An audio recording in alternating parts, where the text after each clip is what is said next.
Regarder toutes ces maisons par milliers et ces villes qui s'étendent, c'est faire face aux signes les plus communs de la civilisation. Partout ici, les gens vivent, les gens pleurent. Demande à n'importe quel Indien de te parler de ses enfants et de sa famille, il te racontera toujours la plus belle histoire d'affection qu'on puisse entendre. Car nous sommes tous les mêmes. Mais je ne suis pas ici pour voir ce que les hommes ont en commun. Je suis ici pour voir la singularité. Pour voir si l'humanité est uniforme ou s'il existe encore la différence.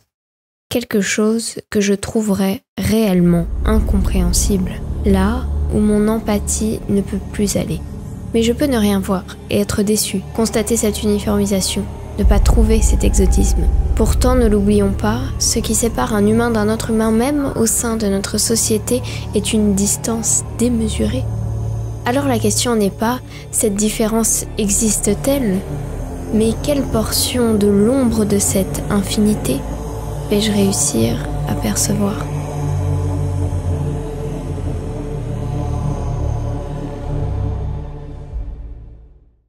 Partir en Inde n'est pas un voyage dangereux, ce n'est pas une expérience extrême. Certains vous diront que si, que pour eux c'est tellement éloigné de leur quotidien et de leur confort qu'à l'échelle de leur vie, ce serait sûrement l'expérience la plus éprouvante qu'ils ne feraient jamais. D'autres diront que, faut pas déconner, l'Inde n'est pas le pays le plus facile, mais il y a des endroits et des situations largement plus dangereuses que celles d'un touriste en Inde. Il y a ceux qui ne pourront jamais y aller, et il y a ceux qui n'iront jamais parce que, pourquoi y aller ? Pourquoi y aller ? Classer le pays le plus dangereux pour les femmes, 1,7 million de personnes meurent à cause de la pollution par an, des épidémies de choléra, des habitants qui font des batailles d'excréments, un couple de touristes se fait agresser. Pourquoi aller dans ce pays alors que je sais déjà que je n'aime pas ce pays ? Et comment je peux dire ça ? Car je connais ce pays. C'est donc ça, la finalité de la plus grande invention de l'humanité. Internet nous a juste donné l'impression de tout savoir.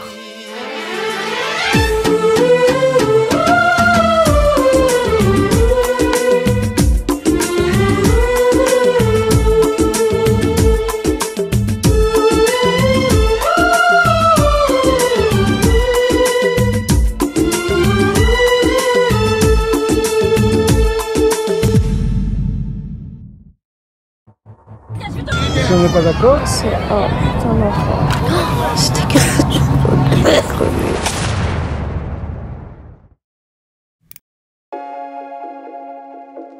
Bon les gars, ça fait longtemps qu'on s'est pas vu. Vous vous doutez bien que ce genre de vidéo prend un peu plus de temps à faire que les autres. Je voulais sortir de ma chambre et marquer le coup d'une grande expérience. Et bah, j'ai pas été déçue. On est arrivé à Jaipur le 4 avril après 22 heures de voyage complètement à plat. Ah oui, j'ai oublié de vous dire, je suis pas partie seule, je suis partie avec mon daron. Pour vous faire un topo, mon dar c'est l'aventurier qui a fait ses classes. C'est la 5e fois qu'il va en Inde, il a déjà fait le tour du monde et qu'il est pas du genre à se laisser faire. so, make a deal.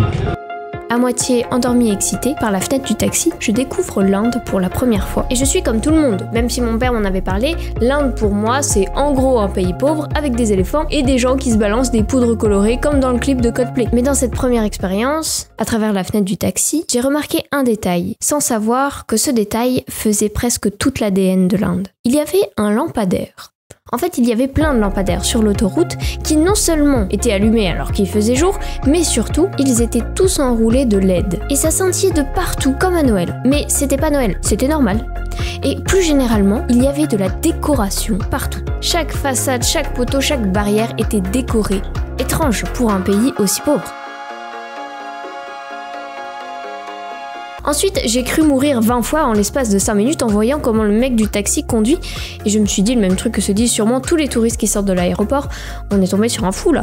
Mais il suffisait de regarder la conduite des autres usagers de la route pour comprendre que non, c'était pas lui, c'était pas eux, c'était un système auquel on ne peut pas échapper dans l'instant, donc autant pas s'en inquiéter. Arrivé à l'hôtel, là je découvre l'Indian style. Du carrelage effet marbre du sol au plafond et une odeur de naphtaline à t'en écorcher les poumons. C'est à peu près l'hôtel le plus luxueux qu'on aura pendant tout le voyage. On avait un lit, une clim et j'étais en Inde, donc je pouvais pas être plus heureuse. Croyez-moi, j'avais envie de dormir 3 jours et 3 nuits non-stop. Mais c'est à ce moment-là qu'il faut se retenir, pour pas se décaler. Prendre le rythme du voyage le plus vite possible. Et puis, on avait notre première mission, aller chercher de l'eau.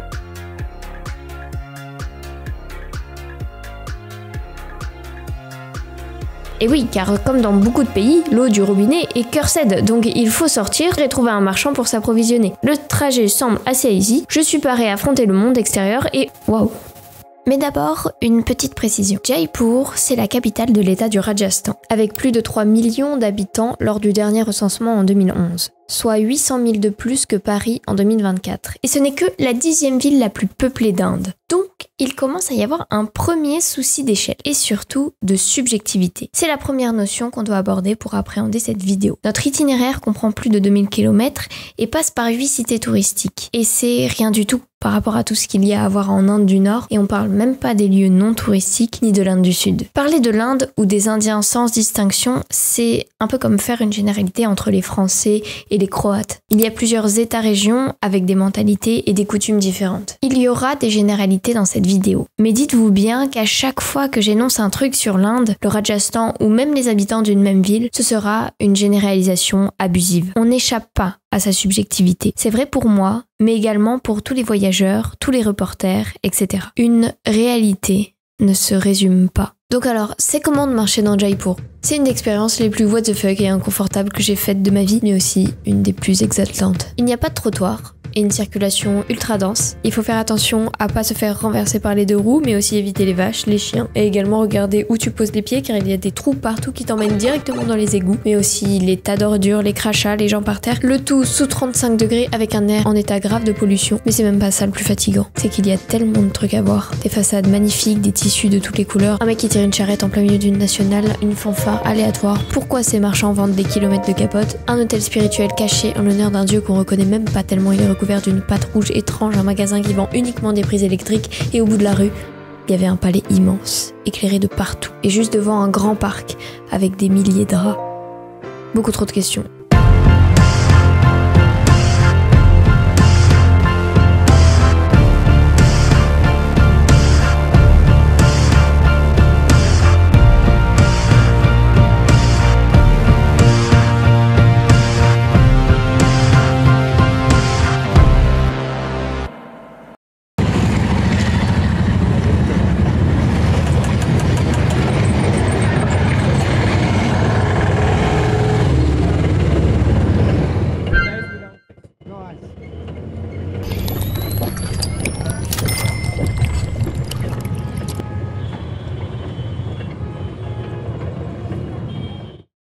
Vous l'avez compris, ce jour-là, je reviens de cette simple sortie avec beaucoup plus de questions que de réponses, mais avec un fort sentiment d'intensité. Autant de choses en si peu de temps, ma journée semble avoir duré 1000 heures. Avant d'aller dormir, mon père m'emmène boire un chai masala dans un café à côté de l'hôtel, un endroit peu touristique.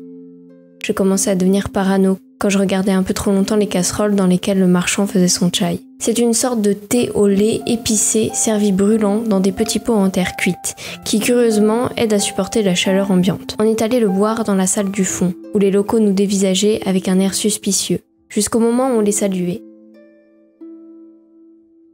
Le lendemain matin, on est repassé boire un chai. On est allé voir le fort Amber, là où vivait à l'époque le Maharaja et sa cour. On a dû prendre le bus, que je qualifierais de plutôt aléatoire. Et pendant cette deuxième journée, j'ai pu avoir plein de réponses. Ce ne sont pas des capotes, ça, c'est du pan. Une genre de poudre rouge faite avec des feuilles de bétel et de tabac que les Indiens mâchent et crachent à longueur de journée. C'est pour ça qu'ils ont les dents et les yeux rouges. Après enquête, cette fanfare, c'était sûrement une célébration d'une communauté musulmane. Peut-être parce qu'on était en plein ramadan, mais ça, j'en suis pas très sûre. Et cette histoire de rats, c'était un parc où le sol était jonché de galeries et des milliers de rats y vivaient. Ils n'étaient pas considérés comme des nuisibles, comme chez nous. En fait, ils étaient même nourris et avaient des petits bols d'eau pour se rafraîchir. On peut déjà noter un premier décalage avec le rapport à l'animal. D'ailleurs, ces rats étaient sûrement sacrés. En rentrant le soir, on est repassé boire un chai. Ce marchand semblait être ouvert de 6h du matin à 23h tous les soirs, non-stop. D'ailleurs, tous les commerces semblaient être ouverts 7 jours sur 7. C'était la 3e fois qu'on revenait chez ce marchand et il avait l'air d'être content de nous voir. Il était très gentil, mais il ne parlait jamais. Je n'avais pas vraiment fait attention, mais en fait, on avait le même âge. Nos vies étaient pourtant radicalement différentes. Pour notre troisième et dernier jour, on a loué un tuk-tuk pour la journée. Lui, c'est le chauffeur. Dans 5 heures, il me dira qu'il est tombé amoureux. I propose your daughter. La journée était cool et on est allé visiter un artisan qui taille des pierres précieuses. C'était assez extraordinaire, la richesse de Jaipur, c'est surtout ses tissus et ses bijoux qui sont exportés dans le monde entier en tant que produit artisanal de luxe. Après quelques temps, le chauffeur, qui s'appelle d'ailleurs, commençait à devenir collant. You have a beautiful daughter. Yeah, I know. Can you come here if you don't mind? Et à la fin, il a essayé de me convaincre d'aller dîner en tête-à-tête avec lui ce soir et qu'il avait mon âge en réalité. On m'avait dit partout avant de venir que les Indiens étaient complètement barjots avec les femmes blanches, qu'ils étaient souvent très irrespectueux. Mais là, c'est le seul qui m'a dragué et il n'y avait pas grand-chose de différent par rapport aux autres garçons de chez nous. Avant d'aller à l'hôtel, papa m'a demandé si je voulais aller boire un dernier chai. On prenait le bus tôt demain. J'ai tourné la tête et j'ai vu le marchand de thé qui nous regardait et semblait nous attendre. Non, je suis un peu fatiguée. Alors, on est rentré à l'hôtel. C'est la dernière fois que je l'ai vu. Le lendemain, on s'est levé tôt pour aller choper le bus pour Pushkar, notre prochaine destination. 4 heures de bus local, c'était plutôt fun.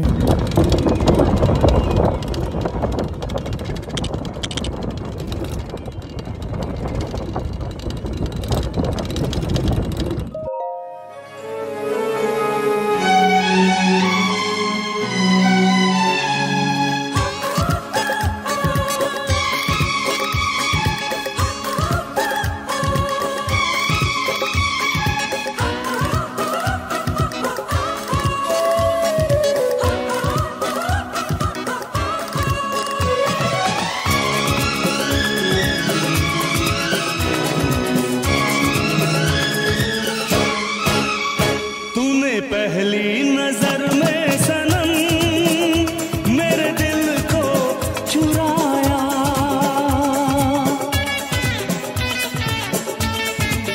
ओ तूने पहली नजर में सनम मेरे दिल को चुराया। J'ai un souvenir particulièrement doux de cette ville. En plus, son nom est trop stylé. C'est clairement une des plus belles villes que j'ai visitées de ma vie. Elle est entièrement piétonne, et là, il y avait de la vache. Elle est très touristique, en grande majorité visitée par des Indiens en pèlerinage, parce que c'est un lieu sacré. Mais avant de me lancer dans l'exploration de Pushkar, il fallait que je réfléchisse à un plan d'action. Comment faire du contenu à partir de mon expérience en Inde? Raconter mes journées ou faire des storytime? Pas assez intéressant. Mes réflexions personnelles sur la société indienne? Trop tôt, j'en sais pas encore assez. Et puis, il faut que je garde le plus gros pour ma vidéo finale, celle que vous êtes en train de mater en ce moment. J'ai finalement décidé de prendre un point de vue descriptif, un sujet par short, avec le moins de jugement et le moins d'analyse, juste la première phase de notre expérience, l'observation du terrain, en commençant par les choses les plus facilement remarquables, puis approfondir dans des sujets plus délicats et importants. Ainsi, mon premier short allait porter sur la circulation. Assez facile à faire, beaucoup d'images, plein de trucs à dire. Je le poste et là il se passe un truc que j'avais moyen anticipé. Les commentaires dégradants sur l'Inde, mais surtout sur les Indiens. Je n'avais pas envie que mes vidéos soient un regroupement de commentaires condescendants et racistes, souvent sans aucun lien avec ce que je dis dans la vidéo. Beaucoup avaient déjà leurs idées faites de l'Inde et du monde non occidental. Leur jugement venait se déposer sur la réalité que j'essayais de décrire. Et quand ce que je disais ne pouvait pas être tordu dans le sens de cet avis a priori de toute expérience, alors ça n'existait pas. C'était du mensonge. Un phénomène classique sur internet. Ne croire que ce que l'on sait déjà. Mais j'en étais persuadée, la réalité n'allait jamais dans le sens du mépris.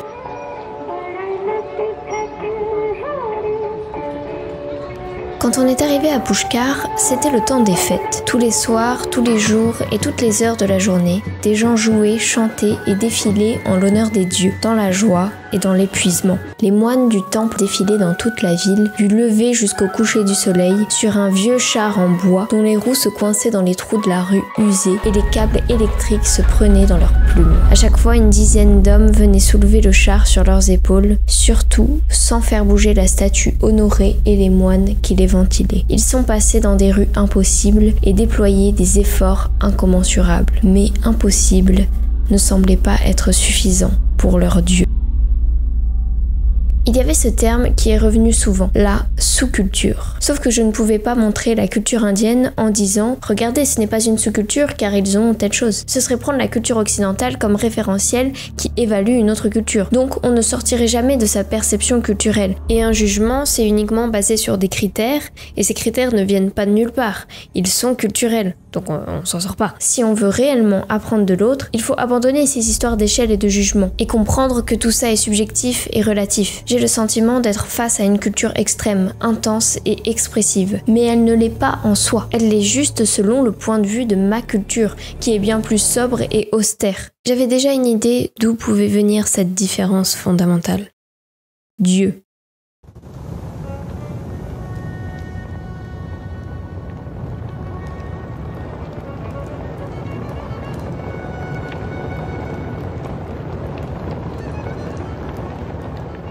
Pour en savoir plus sur l'hindouisme, je suppose que c'est un peu comme n'importe quelle religion. Il faut s'intéresser à leurs livres sacrés. Sauf qu'à contrario de la Bible par exemple, là, des textes sacrés, il y en a plein. Donc j'ai choisi de regarder une représentation de l'un d'entre eux, le Mahabharata. C'est un poème épique qui raconte l'histoire d'une guerre fratricide qui oppose les Kauravas et les Pandavas, dont fait partie le héros Arjuna, disciple et ami de Krishna, qui est en réalité un des avatars du dieu Vishnu.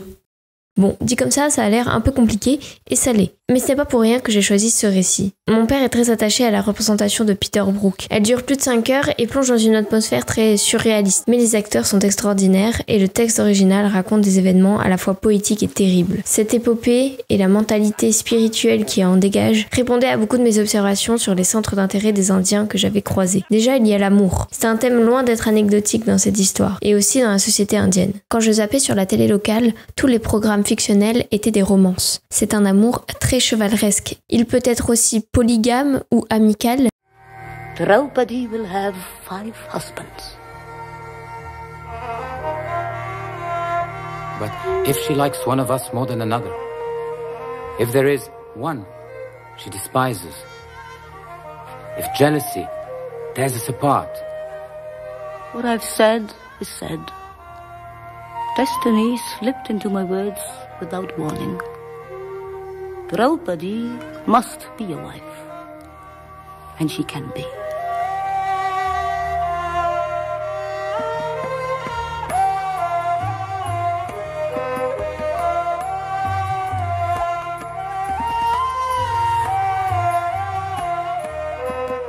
Bon, on viendra sur la vision du couple et du mariage. L'amour est la force qui pousse les hommes à prendre les armes pour la protection de leurs proches. Mais le récit du Mahabharata raconte le paradoxe entre l'amour qui pousse à la guerre et la guerre qui conduit à la mort inévitable de tous les personnages. Alors, il y a une deuxième force qui agit en faveur de la guerre, le pouvoir, qui s'accompagne souvent de l'honneur et de la fierté. Find nothing but love in this palace. You are the eldest. You rule over everyone. What more do you want? A man says I have enough to eat and wear, I need nothing more. Shame. He says I don't know anger. Shame. But I want to be discontented, dissatisfied. A man's body grows from birth and everyone is delighted in the same way. His desire grows. His desire for power. I have doubts about myself. Sometimes I even question my value. Le désir de pouvoir se mélange au devoir et à l'honneur. Les camps adverses se disputent la gouvernance du royaume, mais ils se battent aussi par nécessité. Les mères respectives des deux fratries savent qu'elles sont adverses uniquement car elles ont le commun d'aimer leur fils inconditionnellement. Les deux camps s'entretueront mais ne se haïront pas. Ils agiront selon les règles. Mais il y a un personnage qui enfreint et module ces règles. C'est le dieu Krishna. Il est à la fois acteur et écrivain de l'histoire. Il agit pour faire s'accomplir le dharma. Le dharma est un peu difficile à décrire. C'est la place des choses dans l'univers. Cette place est impénétrable. Elle symbolise l'ordre qui peut être aussi le désordre. Elle est la force qui nous supplante tous et qui passe au-dessus de nos affections, de nos rancœurs et de nos aspirations. Elle nous humilie devant la fatalité et nous pousse à ne pas haïr et accepter d'accomplir le rôle que le dharma nous donne. Wouldn't it be better to avoid the worst? What is the worst? Destruction. Destruction of what? Of the way of truth, of the order of the world. Destruction of Dharma. That is the worst. And if your race had to be destroyed so as to save Dharma, would you be prepared to sacrifice your race?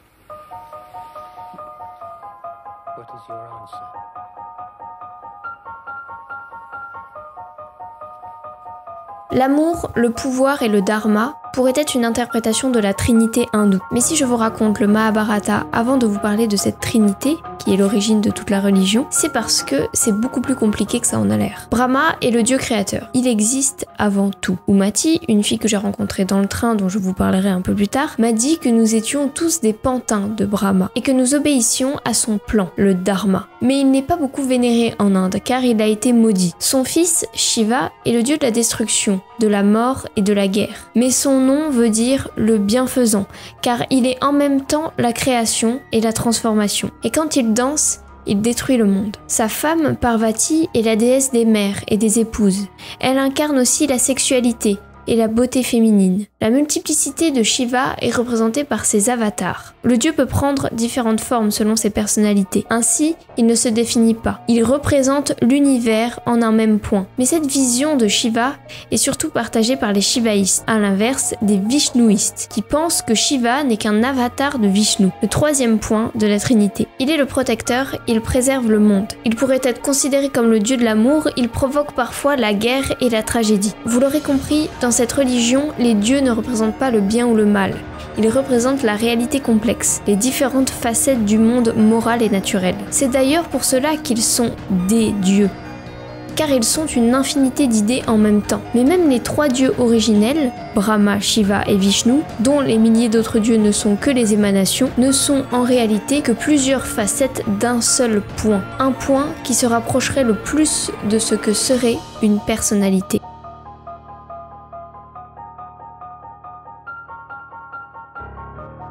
Quand j'ai parlé à des hindouistes, ils m'ont quasiment tous dit des trucs différents. Donc l'interprétation que je viens de vous donner n'est qu'une tentative de mettre des mots sur des concepts qui sont par définition dans le culte inaccessibles à la pensée humaine.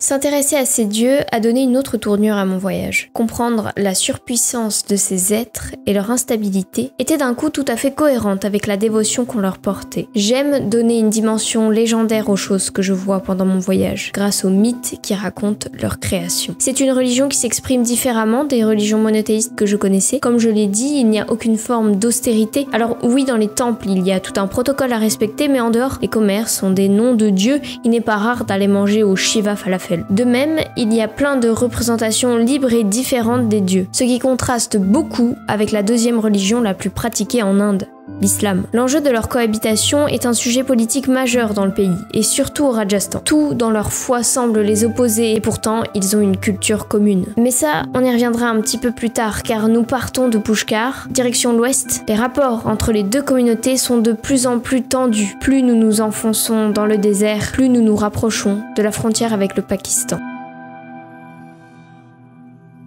Nous avons pris le bus de nuit. J'adore le bus de nuit. C'est toujours un moment mémorable où tu te rends vraiment compte que tu n'as rien à quoi te raccrocher. La sécurité d'une chambre fait partie des attaches psychologiques qui aident à supporter l'intensité du reste. Il y a quelque chose que je ne vous ai pas dit. Si la nourriture indienne est en effet un dépaysement jouissif aux saveurs exacerbées, dès le début du voyage, après quelques repas traditionnels, je n'arrivais plus à manger. Déjà, j'ai tendance à flipper rapidement pour les questions des bactéries, alors respirer, toucher et s'allonger dans des endroits à l'hygiène douteuse était un effort psychologique assez constant. L'ingérer était souvent impossible. Autant que l'hygiène, le goût est aussi un facteur de confort psychologique sous-estimé. Une des particularités de l'Inde, c'est qu'on n'échappe pas à l'Inde. Beaucoup de pays dans lesquels j'ai voyagé avaient aussi tous ces aspects, mais il était relativement facile de trouver une enseigne internationale qui pourrait te redonner un goût familier. Et c'est une des choses dont on a le plus envie dans ces moments-là. Au moins un goût qu'on connaît. Sauf qu'en Inde, ce n'est pas le cas. Même les enseignes ou les équivalents des fast-food américains ont le goût de l'Inde. Le lait est piquant, légèrement caillé. Il y a du curry absolument dans tous les plats.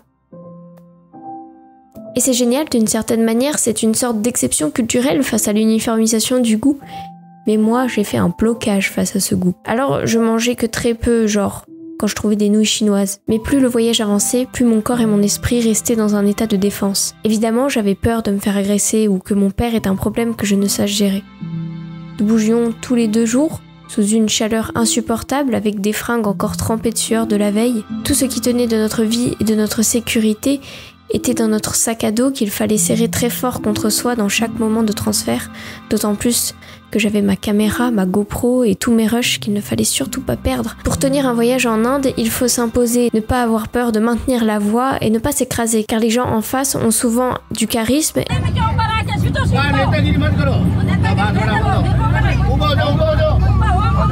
sont sans cesse en train de jauger ta crédulité pour t'engouffrer dans un plan foireux. Pour autant, j'adore le bus de nuit, car il reflète toutes ces choses et nous force à admettre ces conditions. Car en fait, je sens que mon corps et mon esprit puisent dans leurs réserves. Quand nous sommes dans un bus sur une route du désert et que la première vraie ville la plus proche est à plus de 6 heures de route, que tu aies peur, que tu n'en peuvent plus, ça ne change rien. Tu n'as plus le choix. Alors ma petite dose de confort psychologique était la même que celle dans mon quotidien quand je commence à douter de l'importance de tout ça. Car si se lancer dans un coin perdu en Inde est vertigineux, mettre tous mes efforts et mon temps dans un rêve, le rêve que vous êtes en train de regarder, donne la même sensation d'abandonner sa maison. Mais j'ai de la chance, car j'ai juste à prendre mon téléphone, me connecter au monde, et alors même que mon corps est perdu au milieu du désert, dans un pays, une langue et une atmosphère où tout m'est étranger, tout à coup, je suis chez moi.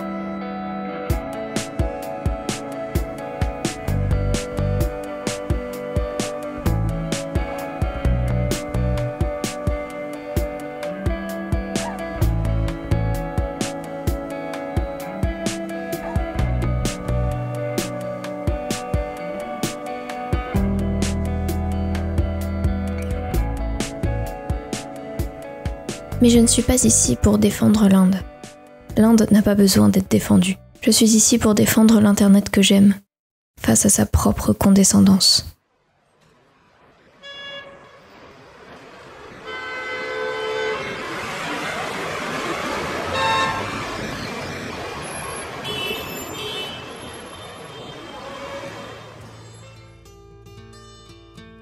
Le seul problème avec le bus de nuit, c'est ta gueule le lendemain quand tu te réveilles. Vous allez dire que je me répète, mais Jaisalmer, c'est la ville la plus extraordinaire que j'ai jamais vue. Et devinez quoi ?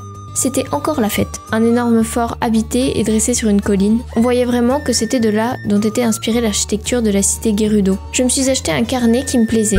Je pouvais enfin rassembler toutes mes observations et dessiner les scènes que je n'avais pas pu filmer, pour être sûr de ne pas oublier de vous les raconter.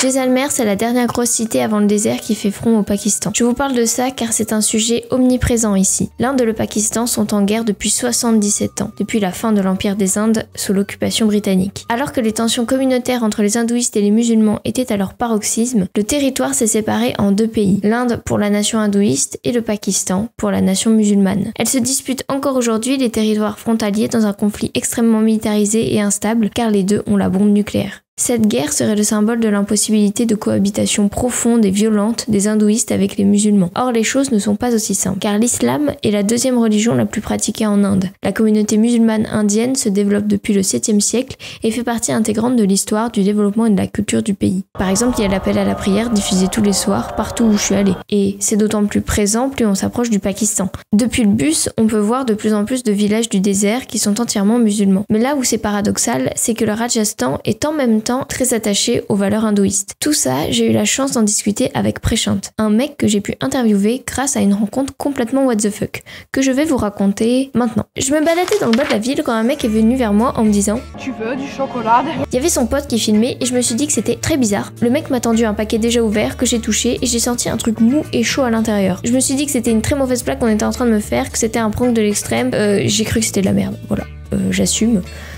J'ai vraiment cru que c'était du caca. Je lui ai redonné et je suis partie très vite. Le lendemain, je me balade dans un autre endroit, je passe devant une boutique de tapis.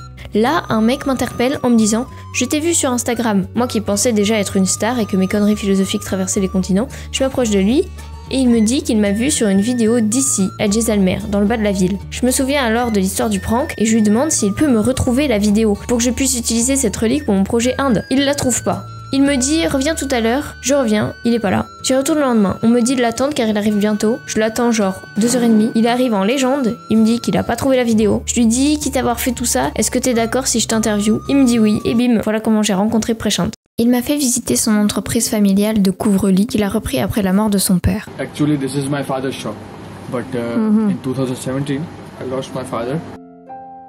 Il m'a montré des marchandises prêtes à être envoyées en France, déjà étiquetées au nom d'une boutique de luxe parisienne. Il m'a dit qu'il se les faisait acheter 5000 roupies et qu'elles étaient revendues 500 €. And your mother? Yeah, my mother. She's work, No, she's housewife. Okay. Il m'a dit que cette entreprise était tout ce qu'il avait car ça lui permettait de nourrir sa mère et ses frères et sœurs, mais qu'il avait beaucoup de chance d'être chef d'entreprise si jeune. Alors on s'est assis et on a discuté. Quand je regarde les rushs de la conversation, je me rends compte à quel point mon anglais est une zone de non-droit intellectuel. Yes, I recording this conversation. La communication était donc parfois très compliquée, mais on s'est bien marré. Goat. Eat goat. Goat, chèvre, bear. The goat. Goat, yeah. Bear, yes. Bear. So now camera is on. You can give me a YouTube channel also. I subscribe you. Yes. You're doing well. Of course. Hope your subscribers can be. On a parlé de plein de sujets différents sur la religion, les communautés, etc. À un moment, un autre garçon est rentré lui dire un truc. C'était son collègue et il portait un petit chapeau blanc. Il m'a dit que son collègue était musulman et qu'il n'y avait pas de problème avec ça, mais que tout le monde ne pensait pas pareil, surtout à Jaisalmer. Il y avait beaucoup de gens racistes des Muslim people, en partie à cause de la guerre au Pakistan, mais aussi à cause de certains qui tuent et mangent du bœuf. Information que j'ai d'ailleurs complètement oubliée à ce moment-là de la conversation. What you have famous in your France? Food. Famous food. A bœuf bourguignon. Beef. Beef in the wine. Bon, heureusement Préchante n'était pas sensible sur ces sujets-là. Il se sentait d'ailleurs très concerné quand je lui ai parlé du concept de l'athéisme. De nombreux Indiens font une séparation très claire entre la culture d'un hindouiste et celle d'un musulman. Du point de vue d'un touriste, c'est un peu plus difficile à voir, car la manière de pratiquer l'islam est assez différente de ce qu'on peut voir en France. Beaucoup de femmes musulmanes portent le dupatta, qui ressemble pas mal au sari hindou, et certains édifices musulmans portaient une extravagance qui m'a, je l'avoue, parfois étonnée. Mais si l'Inde est dans sa constitution une république laïque, notamment grâce à l'influence du combat de Mahatma Gandhi, dans les faits, ce n'était pas vraiment le cas. Les castes sont aussi censées être abolies, mais encore très présentes dans les rapports sociaux. C'est un système de classe sociale pyramidale qui catégorise les familles en fonction d'un certain rôle et d'une certaine noblesse. Par exemple, les brahmanes sont la plus haute caste. Ils portent une petite queue derrière la tête. Traditionnellement, c'est censé être l'élite religieuse et intellectuelle. Mais le brahman qui m'a dit ça était un marchand de tabac. Préchante, lui, faisait partie des kshatriyas, donc les guerriers. Et tout en bas, il y a les intouchables, ceux qui font les tâches les plus impures. De nombreux mouvements sociaux ont protesté pour accorder plus de droits et de protection aux intouchables. Maintenant, il y a des quotas chez les politiques et les fonctionnaires. Également des places réservées aux intouchables dans les universités. Mais la question est épineuse. Certains trouvent que ces lois de discrimination même positive donnent une existence aux castes qu'ils essayent d'abolir. Et que le vrai problème est l'inégalité de revenus, même au sein de toutes les castes. Il y a aussi des quotas pour les musulmans. Le système de caste est très important, notamment au niveau du mariage. Préchante m'a expliqué que comme c'était un kshatriyas, il devait traditionnellement se marier avec une fille de la même caste que lui. Dans les faits, la plupart des jeunes indiens, vivant à l'ère d'internet et dans la décomplexion des mœurs, ont comme nous leurs premières histoires d'amour à partir de genre 16 ans, au lycée, etc. Mais pour le mariage, c'est une affaire beaucoup plus sérieuse. Il y a tout un tas de règles à respecter. Je ne peux parler que du point de vue de Préchante, donc un jeune homme. Sa famille va choisir une fille de la même caste, avec une bonne réputation, éducation, etc. Ils vont lui montrer une photo de la fille que le garçon va valider ou pas. Si elle lui plaît, ils vont passer un mois ensemble pour apprendre à se connaître et voir s'ils sont compatibles, sans consommer bien sûr. Au bout d'un mois, ils prennent leur décision de se marier ou non. Si le mariage a lieu, la femme vient vivre dans la maison du mari avec ses beaux-parents donc. L'élément très important dans ce processus, c'est la dot. Une somme de biens ou d'argent que la famille de la mariée doit verser au mari. De plus, la fille étant destinée à partir du domicile pour vivre avec son mari, elle n'est pas vue comme rentable, contrairement à un garçon qui reste toute sa vie auprès de ses parents. Cette histoire de dot est à l'origine d'énormément de violences misogynes en Rajasthan. Bien que j'avais trouvé dans les représentations culturelles et dans les comportements des Indiens une sorte de valorisation de l'amour et du romantisme, cela devenait assez paradoxal avec cette vision du mariage où je ne trouvais pas grand chose de romantique. J'étais super contente d'avoir pu parler avec une personne de sa culture et de son quotidien. Et cette conversation m'a confortée dans une idée. Il faut que je trouve une femme qui voudra bien me parler de sa vie et de sa place dans la société. Mais c'était beaucoup plus dur. Il y avait très peu de femmes dans les rues et elles semblaient toujours très occupées, contrairement aux nombreux hommes qui zonaient dans la ville. Ah oui, et Préchante a fini par m'envoyer la vidéo.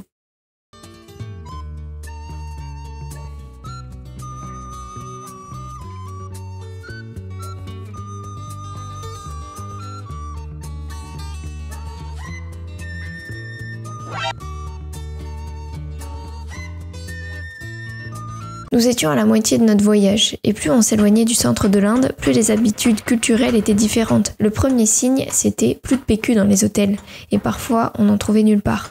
On essayait donc de gérer notre stock comme on pouvait. On voyait pas de touristes. Quand on a demandé pourquoi, on nous a dit que la saison sèche commençait, et que la chaleur devenait trop insupportable à cette période pour voyager ou visiter des trucs. J'avais envie d'eau fraîche, d'eau glacée, avec un bon goût. J'avais envie de draps, car souvent il n'y en avait pas. Parfois nos vêtements avaient pas trop le temps de sécher quand on les lavait, du coup nos vêtements sentaient le moisi, et mon sac aussi. Je regardais Koh-Lanta à l'époque, et j'étais trop jalouse quand il gagnait des frites. Je rêvais de bouffe la nuit. Vous entendez ce bruit ?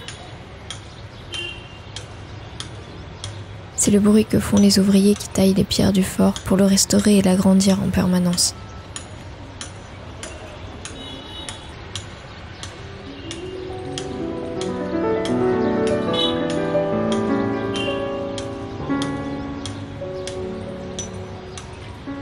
En marchant dans la ville, je suis passée devant une échoppe de petites statuettes. Une femme m'a pris le bras et m'a dit « Tu as la peau magnifique, on dirait un ange ». C'était pas la première fois qu'on me disait ça en Inde. Donc, je lui ai demandé « Pourquoi vous aimez la peau blanche ?» Parce que chez les femmes, c'est un signe de pureté. À la télé indienne, toutes les femmes sont claires, alors que dans la réalité, ce n'est pas le cas. Oui, car elles mettent beaucoup de maquillage. C'était la première fois que j'ai changé plus de 2 mots avec une femme, alors j'en ai profité. Comment c'est d'être une femme ici ? Il y a beaucoup de sexisme. Même si les lois misogynes sont abrogées, en réalité le système de caste et de dot fait violence aux femmes. Certains vont enterrer leur bébé-fille dans le désert, car ils ne pourront pas assumer le mariage.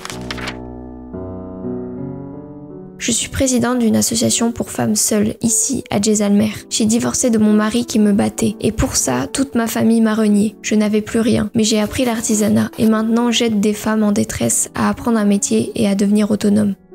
Je réalisais alors la chance que j'avais de rencontrer quelqu'un comme ça par hasard. Je lui ai dit que je faisais une vidéo sur l'Inde et que j'aimerais beaucoup pouvoir l'interviewer. Elle m'a dit qu'elle était d'accord. Je n'avais pas ma caméra avec moi. Je lui ai dit que je repasserais tout à l'heure avec mon matériel. Quand je suis retournée dans ma chambre, je n'avais plus de batterie. Quand le chargement était fini et que j'avais fait un max de place sur toutes mes cartes, je suis retournée. Je ne l'ai jamais retrouvée. J'ai tourné en rond pendant des heures, mais j'ai jamais réussi à la revoir.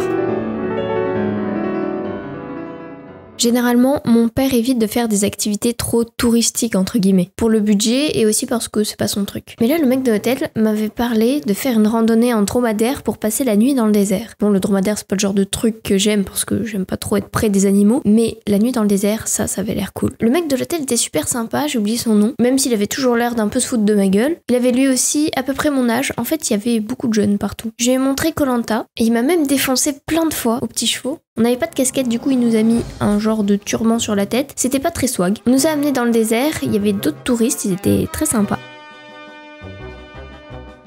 On est monté sur les chameaux, il y avait des chiens errants qui nous suivaient, et c'est vrai que le mood était assez incroyable. J'avais l'impression d'être dans le crabe aux pinces d'or.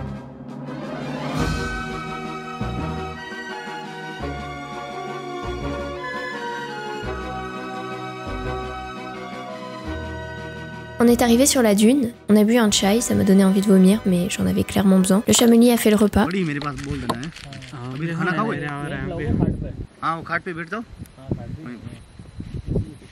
Et puis on est allé dormir.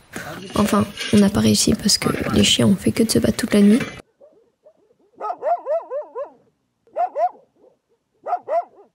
Je me suis réveillée pour le lever du soleil. Je suis allée en haut de la dune, la chaleur était étouffante. J'avais pas dormi la nuit donc j'étais vraiment crevée. Plus les jours passent, plus la fatigue s'accumule. Surtout filmer, ça prend une énergie de dingue. Du coup, je crois aussi que je suis plus émotif. J'ai repensé à l'échec avec la dame de l'association et à la chance que j'avais loupée. Je sais pas trop si tout ce que je fais a du sens. Je peux pas prétendre être journaliste. Ce que j'aime, c'est raconter des histoires subjectives. Et à chaque fois que je poste une vidéo qui donne lieu à des commentaires dégradants, maintenant je vois des visages que j'ai rencontrés, qui ont fait l'effort de me parler. Qu'est-ce que je dois dire quand quelqu'un me demande ce que les Français pensent des Indiens ? Eux qui idéalisent autant la France, le pays des droits de l'homme, mais je ne leur mentirai pas. Je vais bientôt vous parler d'Unnati, la rencontre la plus importante de mon voyage. Celle que je n'oublierai jamais. Mais il faut continuer, s'accrocher. Elle est encore un peu plus loin sur la route.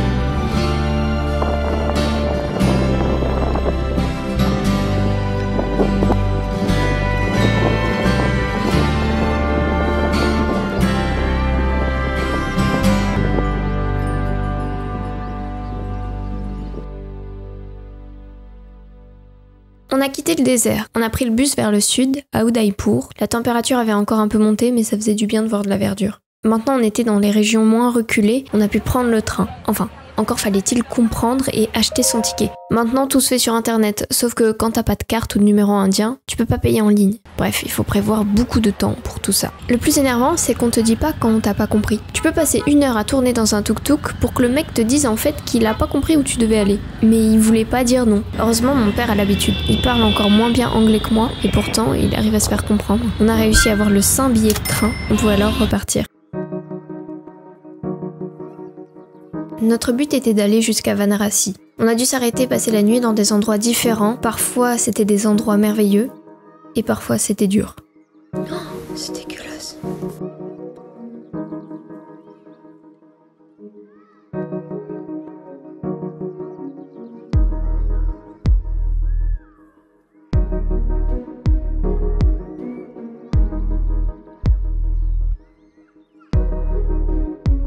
Alors que j'étais dans le train, quelqu'un s'est assis à côté de moi.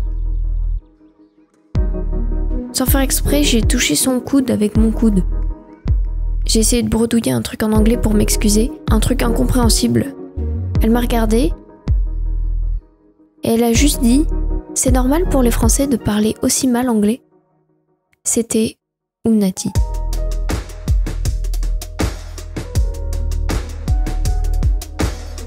Elle m'avait dit ça dans un anglais impeccable, du coup je me sentais un peu con. J'ai répondu que c'est vrai qu'on n'était pas ouf, mais moi c'était particulièrement une catastrophe. Je lui ai demandé où elle allait et elle m'a expliqué qu'elle allait chez ses parents à Varanasi. Elle était étudiante en ingénierie à Lucknow et elle rentrait le week-end.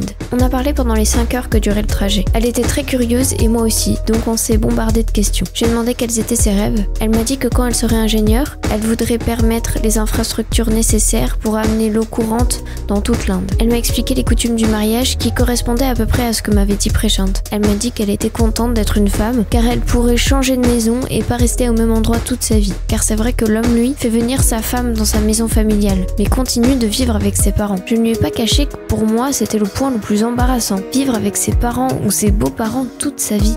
Alors chez nous, beaucoup de notre perspective d'avenir quand on est petit s'articule autour du fait de partir de la maison. Du coup, je trouvais ça angoissant. Elle m'a dit que elle aussi ça ne la réjouissait pas et que c'était pour ça qu'elle ne voulait pas se marier tout de suite pour pouvoir vivre seule un moment pendant ses études, mais que c'était un sacrifice nécessaire parce qu'il faut bien quelqu'un pour s'occuper des personnes vieillissantes, que c'était d'ailleurs une des raisons pour lesquelles les gens faisaient des enfants, que d'une certaine manière c'était rendre collectivement tout le soin qu'ils nous ont apporté quand on était enfant. En s'occupant bien de sa future belle-mère, elle espérait qu'on s'occupera bien de sa mère à elle. C'est vrai que du point de vue du système, c'est assez cohérent, même si chez nous on a moins ce sentiment de devoir envers ses parents, ou du moins c'est un sentiment qui est largement remis en cause, pour des raisons morales qui me paraissent assez logiques. On n'a pas choisi de naître et d'être élevé, pourquoi devrait-on être redevable? Mais dans la culture hindouiste, ce n'était pas le cas, et la morale s'imbriquait parfaitement avec le système social familial. N'est-ce pas le but de la morale de préserver la société? J'aimais me rendre compte de toutes ces différences, parce que ça permet de comprendre mieux l'autre culture, tout est logique au final, mais ça permet aussi de mettre en perspective des trucs tellement ancrés dans ma civilisation qu'on en oublie sa subjectivité. Je lui ai demandé quel était le truc qu'elle préférait en Inde. Elle m'a dit que selon ce qu'elle avait vu sur internet ou dans des reportages des autres pays, ce qu'elle préférait et dont elle était fière, c'était l'amitié qui reliait tous les gens. Le fait que les gens se parlent et qu'ils s'aident. Elle m'a dit: toi tu es mon ami et aussi tous les gens de ce train. Nous avons besoin de tout le monde pour que tout ça existe. Nous faisons tous partie du plan de Brahma. Elle m'a demandé ce que les Français pensaient de l'Inde. Je lui ai dit qu'on ne connaissait pas bien cette culture. Les gens ont beaucoup d'a priori et se permettent d'être racistes. Ils se représentent un pays sale, misérable et archaïque. Elle m'a demandé pourquoi les gens ne venaient pas voir ce que c'était en réalité. Je lui ai dit, beaucoup de gens viennent visiter, mais beaucoup d'autres pensent qu'ils n'ont pas besoin de voir, qu'ils savent déjà tout grâce à la télé et internet. Et même s'ils venaient, ils verraient ce qu'ils sont venus voir. C'est vrai que c'est plus propre en France. Les rues sont plus propres. Jeter ses déchets par terre, c'est interdit. Moi, j'habite pas dans une grande ville, mais quand je vais à Paris, je trouve ça très sale, et je trouve qu'il y a beaucoup de misère. Mais il y a énormément de lois sur l'hygiène. Tu fais pas ce que tu veux. Je lui ai demandé quel cliché elle avait sur les Français. Elle m'a dit « ils sont dépressifs ». La réponse ne m'a pas étonnée. Surtout depuis le Covid. La solitude, la dépression et la rupture du lien social sont des enjeux importants dans notre société. Donc quelque part, C'est vrai, selon les classements, la France n'est pas le pays le plus heureux, et pourtant dire que nous sommes une nation de dépressifs n'est pas une qualification objective ou exhaustive. Elle donne une image réductrice d'une situation bien plus complexe, et on vient y coller nos représentations émotionnelles. Pour les clichés sur l'Inde, c'est pareil, en plus violent. What do you want to say for the camera?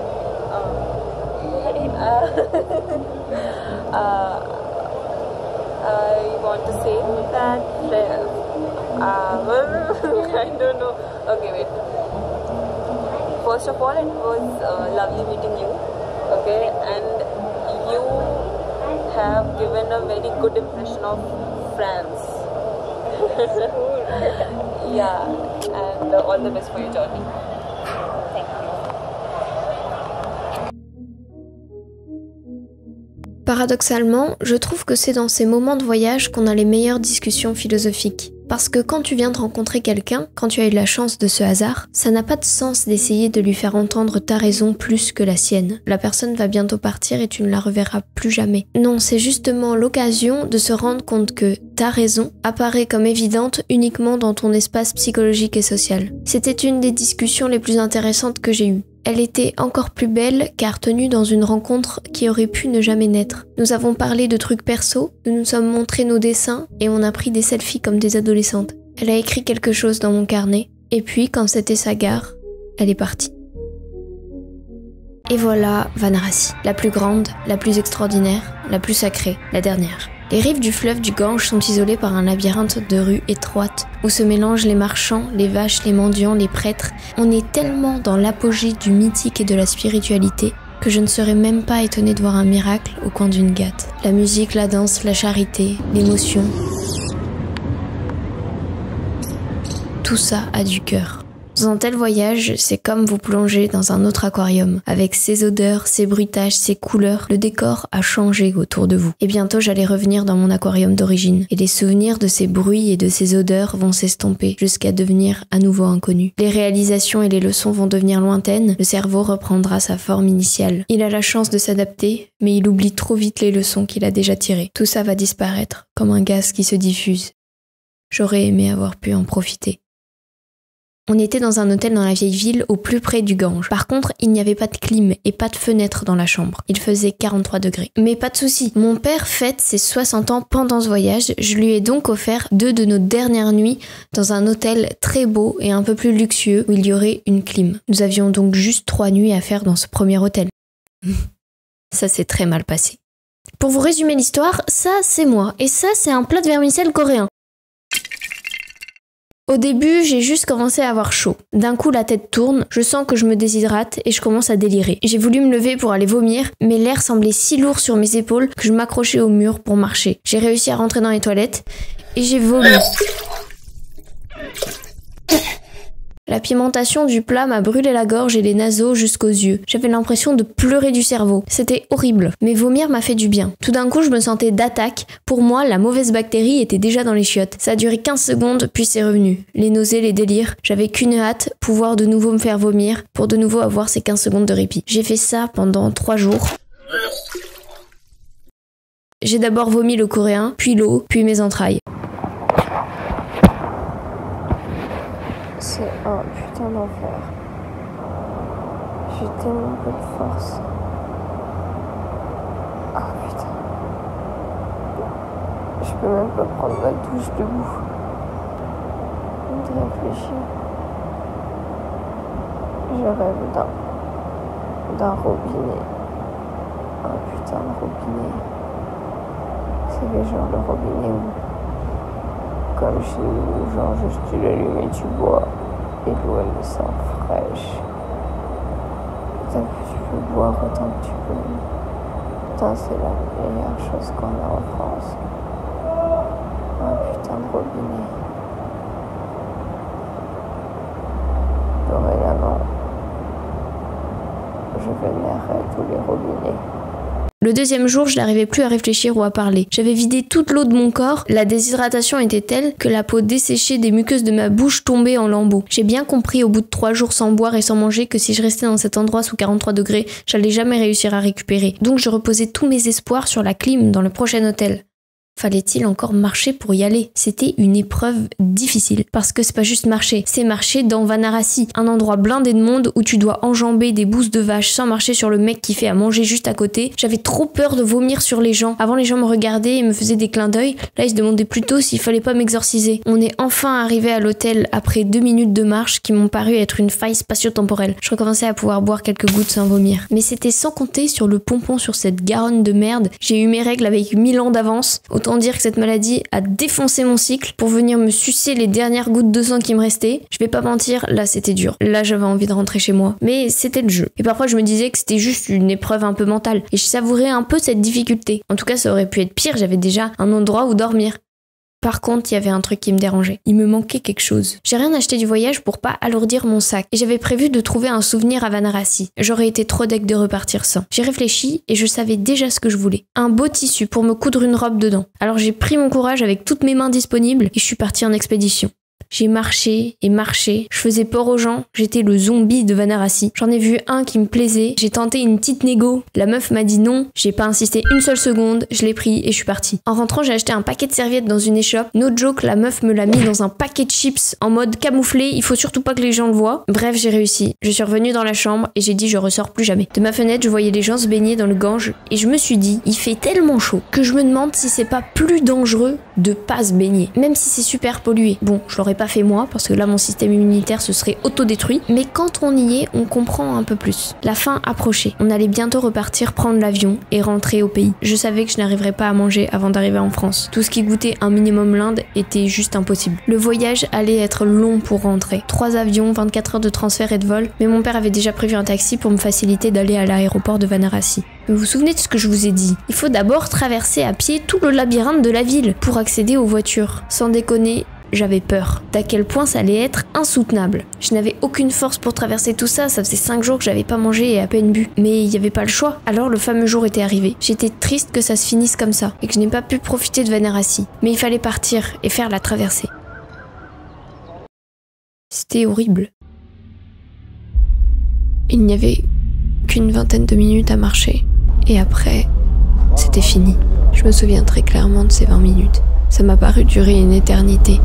Tout ce que j'avais adoré jusque-là, tout ce qui faisait la substance de ce voyage dans son dépaysement extrême, était maintenant absolument insupportable. J'avais des crampes à chaque pas, mes muscles n'avaient plus rien à me donner, tout mon corps tremblait. Je ne supportais plus la foule, le contact avec la peau des gens dans les rues trop étroites, les animaux sales et agonisants, les déchets, les déjections, les odeurs de bouffe tellement fortes qu'elles te donnent un goût à ce que tu bois et à ce que tu respires, et tout te fait remonter dans la gorge, les gens qui te regardent, te parlent, te prennent en photo, la chaleur, la crasse, l'étouffement, le goût, stop, j'arrête.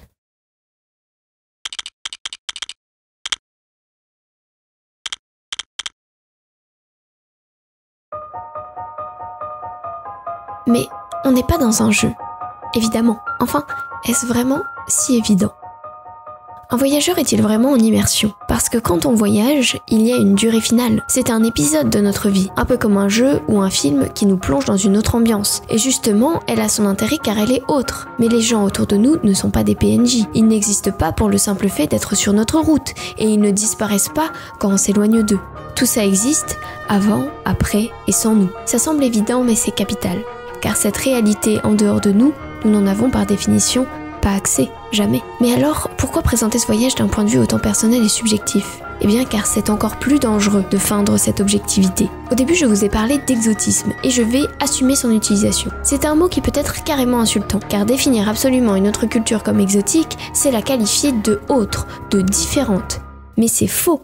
Une culture n'est pas différente en soi, elle est différente d'une autre par rapport à un référentiel subjectif. Donc, si on oublie ce caractère subjectif, alors on se considère comme la base, comme le personnage principal. Or, ce que signifie également l'exotisme, c'est assumer sa subjectivité, que notre culture est autant exotique qu'une autre. Cela dépend du point de vue. Nier cette subjectivité, c'est risquer d'essentialiser l'existence des autres par leur capacité à nous distraire ou à nous émouvoir. Or, les choses, les gens et les cultures n'existent pas pour notre regard. Et ça, c'est l'illusion que nous donne Internet. Sur les grands réseaux sociaux d'Internet, la condition pour qu'une information ou un avis nous parvienne, c'est qu'il nous intéresse. Il y a tellement d'informations qu'on ne peut pas tout voir. Et c'est ça qui fait le tri. Les choses les plus intéressantes, émouvantes, révoltantes, clivantes, etc. Cela ne conditionne pas seulement le nombre de vues ni si vous allez la voir, ça conditionne son existence. fausse. Internet, c'est une dimension centrée sur le spectateur qui le place en juge absolu du monde et des informations, car il a une illusion d'objectivité. Ainsi, quand le sujet est un pays comme l'Inde, ce qui apparaît comme une représentation fidèle du pays ne sont que les choses intéressantes,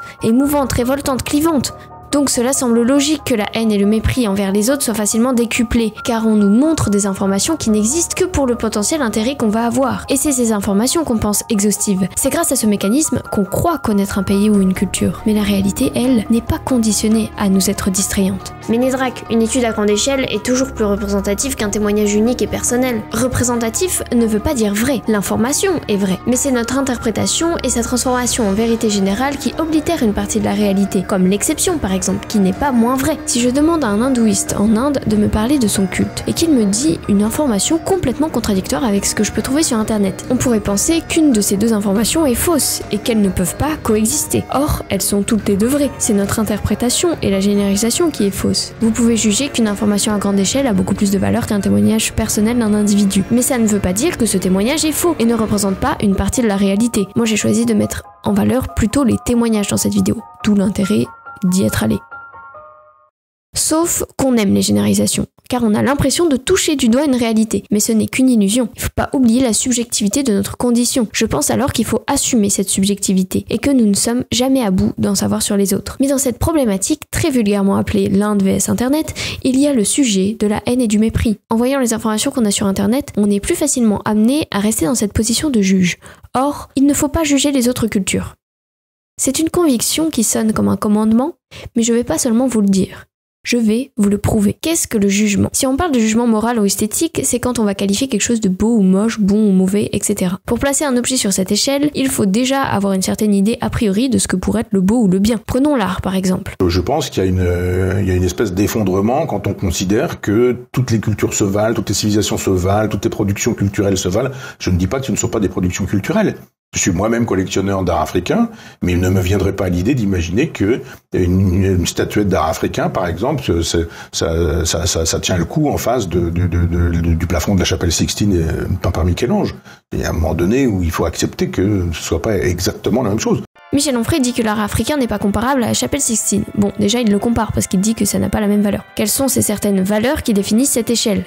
Eh bien, la précision des détails, le réalisme, la référence et sûrement plein d'autres, qui sont surtout des caractéristiques de l'art occidental, en même temps que d'être des échelles de valeur. Donc, c'est notre idéal chez nous, et ce n'est pas le même chez les autres. Et c'est pas grave d'avoir une échelle dont l'idéal correspond à notre culture, c'est même logique. Mais alors c'est inutile de juger les autres selon cette échelle, parce que par définition ce sera toujours moins bien.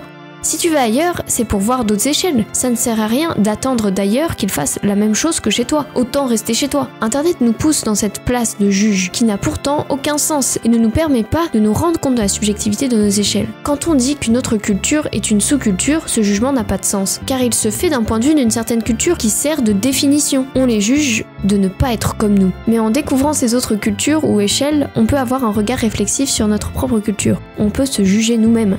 Je pense que c'est l'utilisation du jugement la plus intéressante. L'Inde est un pays qui a une grande histoire morale, c'est un pays de cohabitation religieuse, dont certains personnages et certaines époques ont fourni des réflexions sur l'acceptation et le respect de l'autre dans sa différence. On voit aujourd'hui que les mouvements de haine peuvent revenir, et que le progrès, entre guillemets, n'est pas une évolution si linéaire. On voit aussi que des individus et des communautés agissent pour revendiquer leur propre cause, et faire progresser leurs droits. Et nous, on écrase tout ça en disant c'est le Moyen-Âge, comme si on était le présent et que eux étaient le passé, comme si tout suivait une évolution linéaire une fois de plus.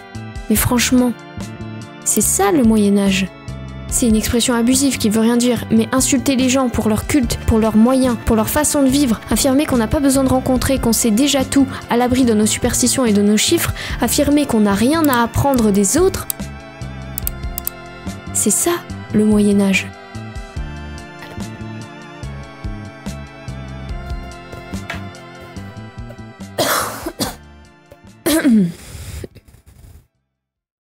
Après, il y a plein de bonnes raisons de ne pas aller en Inde. Pour l'écologie, pour pas participer à certains mécanismes de domination à travers le tourisme, pour la santé, la sécurité, pour des raisons financières, ou alors parce qu'on a juste d'autres centres d'intérêt. Et y aller n'implique pas nécessairement qu'on aura une démarche de respect envers les autres. Mais toutes ces raisons ne doivent pas profiter à l'obscurantisme d'Internet. Internet vaut mieux que ça.